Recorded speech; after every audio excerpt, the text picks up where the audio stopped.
Hello dear students ਹੁਣ ਆਪਾਂ ਗੱਲ ਕਰਨ ਵਾਲੇ ਹਾਂ ਜਿਹੜੇ ਪੰਜਾਬ 'ਚ ਜਿਹੜੀਆਂ ਰਿਕਰੂਟਮੈਂਟ ਨਿਕਲੀ ਹੈ ਜਿਹੜੀ ਰਿਕਰੂਟਮੈਂਟ ਨਿਕਲੀ ਹੈ ਕਿਹੜੇ ਡਿਪਾਰਟਮੈਂਟ 'ਚ ਨਿਕਲੀ ਹੈ ਪੰਜਾਬ ਵਕਫ ਬੋਰਡ ਦੇ ਵਿੱਚ ਰਿਕਰੂਟਮੈਂਟ ਨਿਕਲੀ ਹੈ ਅਲੱਗ-ਅਲੱਗ ਪੋਸਟਾਂ ਲਈ ਕੀ ਐਲੀਜੀਬਿਲਟੀ ਹੋਏਗੀ ਕੀ ਸਿਲੇਬਸ ਹੋਏਗਾ ਕੀ ਫੀਸ ਸਟਰਕਚਰ ਹੈ ਤੇ ਕਿਹੜੀ ਡੇਟ ਤੱਕ ਸ਼ੁਰੂ ਹੋਣਾ ਤੇ ਕਿਹੜੀ ਡੇਟ ਤੱਕ ਆਪਾਂ ਲਾਸਟ ਡੇਟ ਹੈ ਕਲੀਅਰ ਤੇ ਆਪਾਂ ਇਹ ਡਿਸਕਸ ਕਰਨ ਵਾਲੇ ਹਾਂ ਦੇਖੋ ਜੀ ਜਿਹੜੀ ਇਹ ਫਾਰਮ ਭਰਨ ਦੀ ਡੇਟ ਹੈ ਇਹਨਾਂ ਨੇ ਦਿੱਤਾ ਹੋਇਆ ਕਿ ਆਪਾਂ 31 ਅਗਸਤ ਤੋਂ ਸਟਾਰਟ ਹੋ ਰਿਹਾ ਮੀਨਸ ਅੱਜ ਤੋਂ ਸਟਾਰਟ ਹੋ ਗਏ ਤੇ ਇਹਦੀ ਲਾਸਟ ਡੇਟ ਹੈ 24 ਸਤੰਬਰ 2020 मतलब थोड़ी लास्ट डेट है 24 सितंबर तक है पर तुसी लास्ट डेट दी वेट नहीं करनी इसनू पहला ही फॉर्म फिल कर लेना हैगा ठीक है कई बार वैबसाइट हैवी होने दे बहुत प्रॉब्लम्स आंदियां ने ते ये वैबसाइट दित्ती हुई है www.govt.thapar.edu इन्हां दे ही तुसी वैबसाइट ते जाके फॉर्म ਨੂੰ ਫਿਲ ਕਰ ਸਕਦੇ ਹੋ ਤੇ ਜਿਹੜੀ ਐਪਲੀਕੇਸ਼ਨ ਫੀ ਰਹੇਗੀ ਸਾਰੀਆਂ ਹੀ ਪੋਸਟਾਂ ਲਈ ਸਾਰੀਆਂ ਹੀ ਕੈਟਾਗਰੀਜ਼ ਲਈ 500 ਰਹੇਗੀ ਕੋਈ ਵੀ ਜਰਨਲ SC ST ਲਈ ਅਲੱਗ-ਅਲੱਗ ਨਹੀਂ ਰੱਖੀ ਗਈ सिर्फ 500 रुपए फीस हर कैटागरी दी रखी है क्लीयर जी होर देखते हैं जी इन्हों की की कंडीशनस है नैक्सट आ जाता है जी एज है जी 18 साल तो लैके 37 साल तक ठीक है 37 साल तक बंदा ये डेट मैंशन दी हुई है इस डेट तक 37 साल का होना चाहिए है इस तो वध नहीं होना चाहिए हुण असीं गल करते हैं भी किहड़ियां पोस्टां निकलियां हैं तो उन्होंने की एलिजिबिलिटी है पहला जी पहली पोस्ट है अकाउंट क्लर्क की जिस 6 वैकेंसियां ने और इन्होंने अलग अलग करके आपां नूं नहीं दस्सिया गया कि जनरल SC BC के अंडर कितनियां आउणगियां और ये बैचलर ऑफ कॉमर्स मीनस BCom की मांग की गई है और जो पे स्केल है ਉਹ 10 300 ਤੋਂ 34 800 और ग्रेड पे ਉਹਨਾਂ ਦਾ 3200 ਹੋਏਗਾ ਬੱਚਾ ਹੁਣ ਸੈਂਟਰ ਦੇ ਨਵੇਂ ਰੂਲਸ ਆਏ ਆ ਉਹਨਾਂ ਦੇ ਹਿਸਾਬ ਨਾਲ ਹੀ ਤਨਖਾਹ ਦਿੱਤੀ ਜਾਏਗੀ ਕਲੀਅਰ ਤਾਂ ਨੈਕਸਟ ਆ ਗਿਆ ਜੀ ਸੈਕਸ਼ਨ ਆਫੀਸਰ ਜਿਨ੍ਹਾਂ ਦੀ 10 ਪੋਸਟਾਂ ਨੇ ਇਹਦੇ ਚ ਵੀ ਉਹਨਾਂ ਨੇ ਕੀ ਮੰਗਿਆ ਹੈ ਗ੍ਰੈਜੂਏਟ ਮੰਗੀ ਹੈ ਪਰ ਪ੍ਰੈਫਰੈਂਸ ਕਿੰਨਾ ਨੂੰ ਦੇਣਗੇ ਐਕਸਪੀਰੀਅੰਸ ਨੂੰ क्लीयर और इन्हों का ग्रेड पे 4800 ग्रेड पे है नैक्सट आ जाता है रेंट कलैक्टर और असिस्टेंट EO और क्लर्क ये 79 पोस्टां है जो ग्रैजुएट मंगया गया इन्होंने ये जो ग्रेड पे है 3200 रहेगा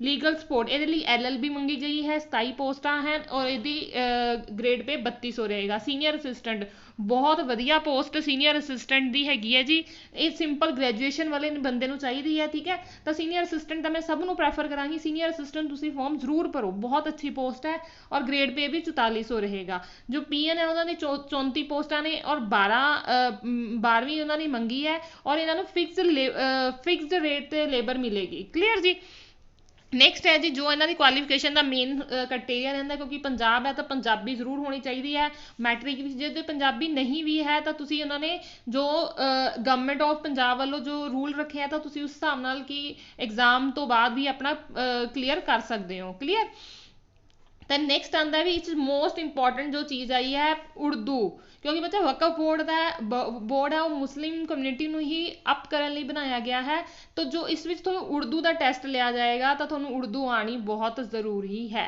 क्लीयर कहते बाकी सारी पोस्टां ਲਈ सिर्फ PN ਨੂੰ ਛੱਡ ਕੇ ਬਾਕੀ ਸਾਰਾ ਪੋਸਟਾਂ ਲਈ 120 ਘੰਟੇ ਦਾ ਕੋਰਸ ਮੀਨ ਕੰਪਿਊਟਰ ਕੋਰਸ ਵੀ ਆਪਾਂ ਨੂੰ ਇਸ ਦੇ ਵਿੱਚ ਜ਼ਰੂਰਤ ਹੈ ਕਲੀਅਰ ਔਰ ISO ਰਿਕਗਨਾਈਜ਼ ਹੋਣਾ ਚਾਹੀਦਾ ਹੈ ਤੇ O ਲੈਵਲ ਦਾ ਇਹ ਕੰਪਿਊਟਰ ਕੋਰਸ ਹੋਣਾ ਚਾਹੀਦਾ ਹੈ ਕਲੀਅਰ ਜੋ ਮੰਥਲੀ ਅਲਾਉਮੈਂਟਸ ਮਿਲਣਗੀਆਂ ਬੱਚਾ ਇਹ ਜੋ ਹੁਣ ਨਵੇਂ ਰੂਲਸ ਆਏ ਆ ਉਹਨਾਂ ਦੇ ਹਿਸਾਬ ਨਾਲ ਚੱਲਣਗੇ ਪਲੱਸ ਕਹਿੰਦੇ ਆ ਵੀ fix allowance equal to the minimum of the pay band without any grade pay any grade pay ਔਰ ਐਨੀ ਅਲਾउंस कोई भी अलाउंस नहीं मिलूगा जो भी प्रोबेशन का पीरियड होगा वैसे 3 साल का होंगे पर वकफ के रेगूलेशन 2 साल का प्रोबेशन पीरियड रहेगा क्लीयर तो नैक्सट आते हैं कहते probation shall not be declare to be successful तद तक प्रोबेशन को कंप्लीट नहीं मन्निया जाऊगा except the PN post unless the appointee जिसनों अपॉइंट किया गया क्लीयर द टाइपिंग टेस्ट थोड़ा टाइपिंग टेस्ट भी क्लीयर करना पएगा तो इस विच की है कहते appointee clear probation shall not be declare to be कहते प्रोबेशन तद तक सक्सैसफुल नहीं मन्निया जाता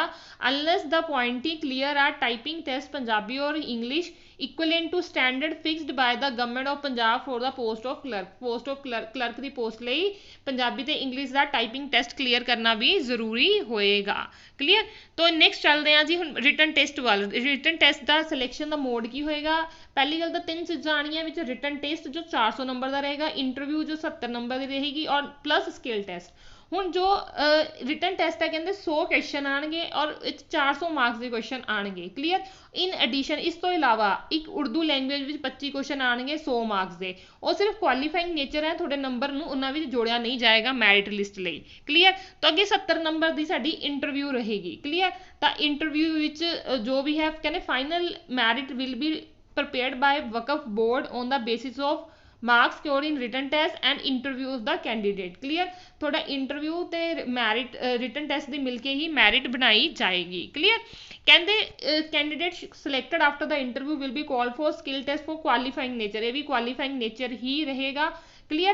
The skill test consists of typing test in Punjabi and English in such term condition have been fixed by the government of Punjab for the post of clerk। Clerk ਦੀ post ਲਈ English ਔਰ ਪੰਜਾਬੀ ਦੀ typing ਹੋਏਗੀ ਸਿਰਫ clerk ਦੀ post ਲਈ।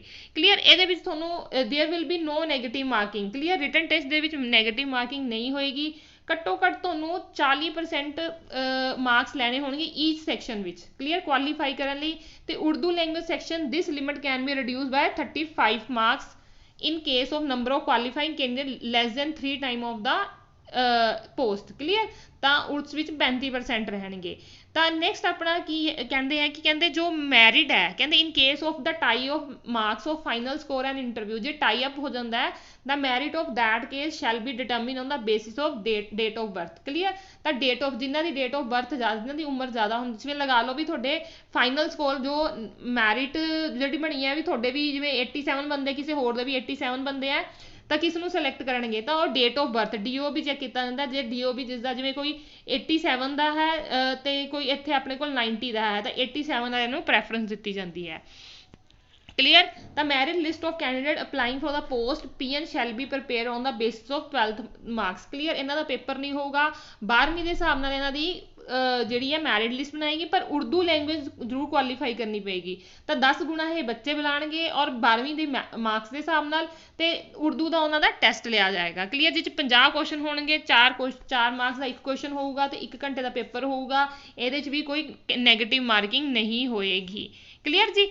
ਤਾਂ ਜਿਹੜਾ 85 ਜਿਹੜੀ ਇਹਨਾਂ ਦੀ ਮੈਰਿਟ ਬਣੇਗੀ 85% ਤਾਂ ਜਿਹੜੀ 85% 12ਵੀਂ ਦੇ ਨੰਬਰਾਂ ਦੇ ਹਿਸਾਬ ਨਾਲ 15% ਇਹਨਾਂ ਦਾ ਜਿਹੜਾ ਟੈਸਟ ਜਾਂ ਇੰਟਰਵਿਊ ਲਿਆ ਜਾਏਗਾ ਉਹਨਾਂ ਦੇ ਹਿਸਾਬ ਨਾਲ ਕੀਤਾ ਜਾਏਗਾ। ਠੀਕ ਹੈ ਜੀ। ਤਾਂ ਹੁਣ ਨੈਕਸਟ ਕਹਿੰਦੇ ਇਹਨਾਂ ਦੀ ਵੇਟਿੰਗ ਲਿਸਟ ਵੀ ਆਏਗੀ। ਵੇਟਿੰਗ ਲਿਸਟ ਹੈ ਜਿਹੜੀ ਉਹ 1 ਸਾਲ ਤੱਕ ਵੈਲਿਡ ਹੋਏਗੀ। ਕਲੀਅਰ। ਔਰ ਰਿਟਨ ਟੈਸਟ ਸਕਿੱਲ ਟੈਸਟ ਤੇ ਇੰਟਰਵਿਊ ਸਟੇਟ ਆਫ ਪੰਜਾਬ ਦੀ ਕਿਸੇ ਵੀ ਸਟੇਟ ਦੇ ਵਿੱਚ ਕਿਸੇ ਵੀ ਜਗ੍ਹਾ ਤੇ ਹੋ ਸਕਦਾ ਹੈ। ਹੁਣ ਆਂਦਾ ਜੀ ਪੇਪਰ ਦੇ ਵਿੱਚ ਕੀ ਕੀ ਆਏਗਾ। ਪਹਿਲਾਂ ਆਪਾਂ ਸੀਨੀਅਰ ਅਸਿਸਟੈਂਟ ਦੀ ਗੱਲ ਕਰਦੇ ਹਾਂ ਜੋ 3 ਘੰਟੇ ਦਾ ਪੇਪਰ ਹੋਏਗਾ, ਜੋ ਮੈਂ ਤੁਹਾਨੂੰ ਪ੍ਰੈਫਰ ਕੀਤਾ ਵੀ ਫਾਰਮ ਜ਼ਰੂਰ ਭਰੀਓ।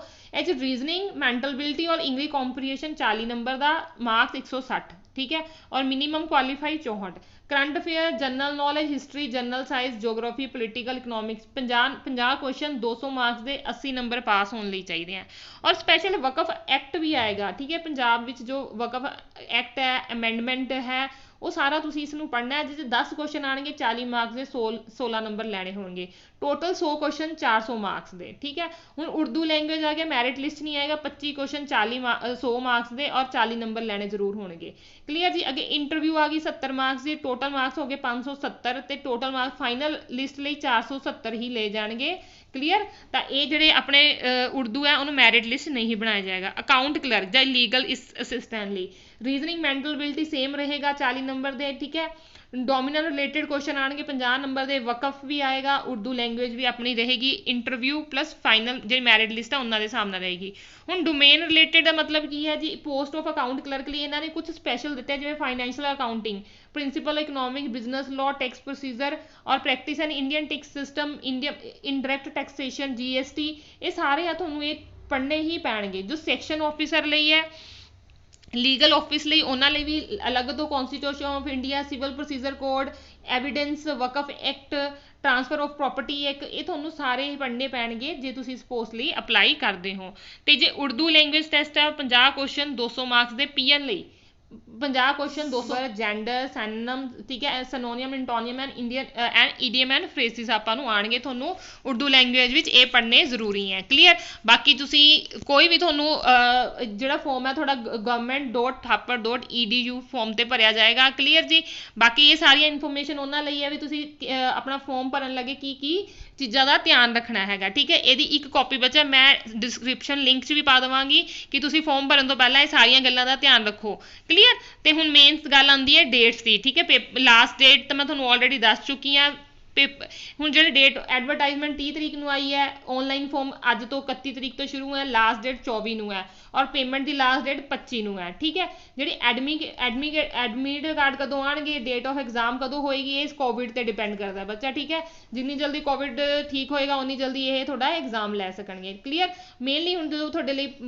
ਫਾਰਮ ਭਰਨ ਲਈ ਹੈ ਤੁਸੀਂ ਜੇ ਸਿੰਪਲ ਗ੍ਰੈਜੂਏਸ਼ਨ ਕੀਤੀ ਹੈ ਤੁਸੀਂ ਕਲਰਕ ਵੀ ਫਾਰਮ ਭਰ ਸਕਦੇ ਹੋ ਸੀਨੀਅਰ ਅਸਿਸਟੈਂਟ ਵੀ ਭਰ ਸਕਦੇ ਹੋ ਜੇ ਤੁਹਾਨੂੰ ਟਾਈਪਿੰਗ ਔਖੀ ਲੱਗਦੀ ਹੈ ਤਾਂ ਤੁਸੀਂ ਸੀਨੀਅਰ ਅਸਿਸਟੈਂਟ ਵੱਲ ਜਾ ਸਕਦੇ ਹੋ ਜੇ ਤੁਸੀਂ LLB ਕੀਤੀ ਹੈ ਤਾਂ ਤੁਸੀਂ ਲੀਗਲ ਵਾਲਾ ਫਾਰਮ ਭਰ ਸਕਦੇ ਹੋ ਪਰ ਇੱਕ ਸ਼ਰਤ ਜ਼ਰੂਰੀ ਹੈ ਵੀ ਤੁਹਾਨੂੰ ਉਰਦੂ ਆਣੀ ਬਹੁਤ ਜ਼ਰੂਰੀ ਹੈ ਕਲੀਅਰ ਉਰਦੂ ਆਣੀ ਜ਼ਰੂਰੀ ਹੈ ਜੇ ਤੁਹਾਨੂੰ ਉਰਦੂ ਨਹੀਂ ਆਉਂਦੀ ਹੈ ਤਾਂ ਮੇਨ ਉਰਦੂ ਹੀ ਹੈ ਕਿਉਂਕਿ ਉਰਦੂ ਦਾ ਸਪੈਸ਼ਲੀ ਐਲੀਜੀਬਿਲਿਟੀ ਟੈਸਟ ਹੋਏਗਾ ਕਲੀਅਰ ਬਾਕੀ ਇਹਨਾਂ ਬਾਰੇ ਕੋਈ ਹੋਰ ਵੀ ਤੁਹਾਨੂੰ ਜਾਣਕਾਰੀ ਦੀ ਜ਼ਰੂਰਤ ਹੈ ਤੁਸੀਂ ਕਮੈਂਟ ਸੈਕਸ਼ਨ ਵਿੱਚ ਦੱਸ ਸਕਦੇ ਹੋ ਬਾਕੀ ਬੱਚਾ ਜੋ GK ਰੀਜ਼ਨਿੰਗ ਇੰਗਲਿਸ਼ ਜੋ ਇਹਨਾਂ ਦਾ ਕ੍ਰਾਈਟੇਰੀਆ ਦੱਸਿਆ ਗਿਆ ਉਹਨਾਂ ਸਭ ਦੀ ਤਿਆਰੀ ਸਾਡੇ ਚੈਨਲ ਤੇ ਕਰਵਾਈ ਜਾ ਰਹੀ ਹੈ ਤੁਸੀਂ ਚੈਨਲ ਨੂੰ ਸਬਸਕ੍ਰਾਈਬ ਕਰਕੇ ਸਾਰਾ ਕੁਝ ਉੱਥੋਂ ਪੜ੍ਹ ਸਕਦੇ ਹੋ ਕਲੀਅਰ ਤਾਂ ਇਸ ਦੇ ਬਾਰੇ ਤੁਹਾਨੂੰ ਕੁਝ ਹੋਰ ਜਾਣਕਾਰੀ ਚਾਹੀਦੀ ਸਾਡਾ ਚੈਨਲ ਨੂੰ ਸਬਸਕ੍ਰਾਈਬ ਜ਼ਰੂਰ ਕਰੋ ਔਰ ਕਮੈਂਟ ਸੈਕਸ਼ਨ 'ਚ ਆ ਕੇ ਪੁੱਛ ਸਕਦੇ ਹੋ ਧੰਨਵਾਦ